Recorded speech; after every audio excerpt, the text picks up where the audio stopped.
diberikan kelancaran dan juga keberkahan oleh Allah Subhanahu wa Ta'ala untuk melaksanakan kegiatan konseling kelompok ini. Konseling kelompok ini merupakan suatu kegiatan untuk mengatasi masalah yang dialami oleh anak-anak ibu ataupun anggota kelompok dan diselesaikan secara berkelompok ataupun bersama-sama, ya. Nah, adapun tujuan dari konseling kelompok ini yang pertama yaitu anak-anak ibu dapat berkomunikasi dengan anggota kelompok secara terbuka, ya, dengan saling menghargai dan juga saling menaruh perhatian yang akan membawa dampak positif di dalam kehidupannya dengan orang lain di sekitarnya. Yang kedua yaitu mampu mengembangkan keterampilan berkomunikasi dengan anggota kelompok sehingga dapat saling memberikan bantuan dalam menyelesaikan masalah yang ada di kelompok. Yang ketiga, tujuan dari konseling kelompok ini yaitu mampu mengatur dirinya sendiri dan mengarahkan diri sendiri dimulai dari hubungan antar pribadi dan juga di dalam kelompok dan dilanjutkan ke kehidupan sehari-hari di dalam kehidupan bermasyarakat. Nah, itulah tujuan dari kita melaksanakan konseling kelompok. Nah, dan juga cara untuk menjadi anggota kelompok ini, yang pertama anak-anak ibu harus menjaga rahasia, ya, harus menjaga rahasia. Dan kedua adanya keterbukaan, ketiga adanya kesukarelaan, keempat adanya keterbukaan, dan ada kegiatan azas kenormatifan, dan terakhir yaitu azas kekinian. Dan di sini ibu sebagai pemimpin kelompok dan anak-anak ibu sebagai anggota kelompok. Ya, bisa dipahami ya? Bisa. Dan juga kita sepakat terkait aturan ataupun etika norma di dalam pelaksanaan konseling kelompok ini, di mana etika dalam penyampaian pendapat atau etika saat mendengarkan pendapat atau teman yang sedang berbicara. Itu alangkah baiknya kita berkenalan terlebih dahulu. Silakan anak-anak ibu nantinya menyebutkan nama panggilannya saja, hobinya, dan berikan senyum terbaiknya, ya. Contohnya nama saya Oce, hobi memasak, ini senyum terbaik saya. Oke, bisa dipahami ya? Bisa. Dimulai dari sisi kanan ibu, diserahkan. Perkenalkan nama saya Diva. Senyum terbaiknya Diva. Oke, terima kasih Diva. Ibu ada janji kerahasiaan ya, atau janji konseling kelompok. Nah, sekarang biar lebih mempererat, coba tangannya saling memegang. Bisa ya? Saya Oce. Saya Diva. Saya Dita. Saya Suci. Saya Fadila. Saya Ina. Saya Ayah. Saya Sila. Dengan ini menyatakan bahwa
kasih Ayah. Selanjutnya Rijal, silahkan. Permasalahan yang sedang saya alami adalah seringnya terlambat ke sekolah karena menunggu angkot. Seringnya Terlambat ke sekolah. Jarak jauh dari rumah Rijal? Jauh. Jadi sehingga sering Rijal terlambat untuk datang ke sekolah. sering. Ya, boleh. Jadi masalah Rijal ini masalah pribadi ya. Kita sudah pernah untuk memberanikan diri untuk tampil di depan umum atau di depan kelas. Sudah, tapi juga merasa minder. Minder akan jawaban yang ingin kita sampaikan. Terus kita ulangkan lagi untuk percaya diri. Seperti itu ya. Tadi udah ada ditanya sama teman kita, Rijal, ada tidak pengalamannya Gita? Gita pun ada mempunyai pengalaman yang tidak baik ya Gita ya. Itulah saran ya, saran masukan ataupun pertanyaan dari teman. Baiklah, segera kita akan mengatur bagaimana batas-batas tindakan kelompok yang akan dilakukan oleh pemeran. Oke, silahkan ya. Oke, dimulai. Oke, Ibu akan memberikan aba-aba untuk melakukan atau melaksanakan role play-nya. Oke, kita mulai. Baiklah, kita akan memulai role play kita tentang krisis kepercayaan diri dengan tokoh pertama, Sylvie dengan gadis pemalu, tidak percaya diri, takut dan suka gugup dan pintar. Dengan tokoh kedua, Rijal dengan sifat berani, tegas dan sigap. Oke, sini saya. Tokoh ketiga ada Diva, gadis pencemburu, tidak peduli dan licik. Dan Bu Guru Ayah yang perhatian, pengertian dan baik hati serta adil. Sylvie berjalan dengan menundukkan kepala serta kaki yang pelan.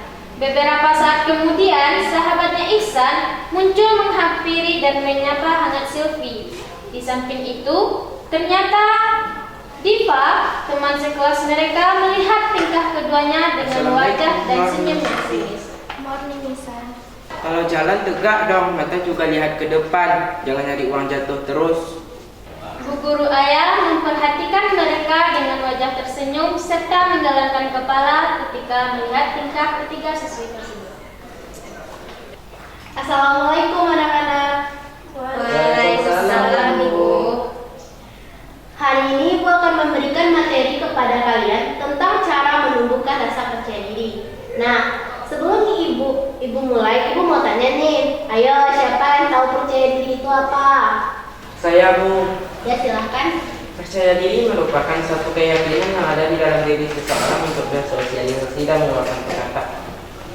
Dari yang sudah Ibu jelaskan tadi, Ibu mau bertanya dan Ibu mau lihat sejauh mana pemahaman siswa-siswa Ibu tentang materi yang Ibu sampaikan tadi. Jadi tolong dengarkan baik-baik ya.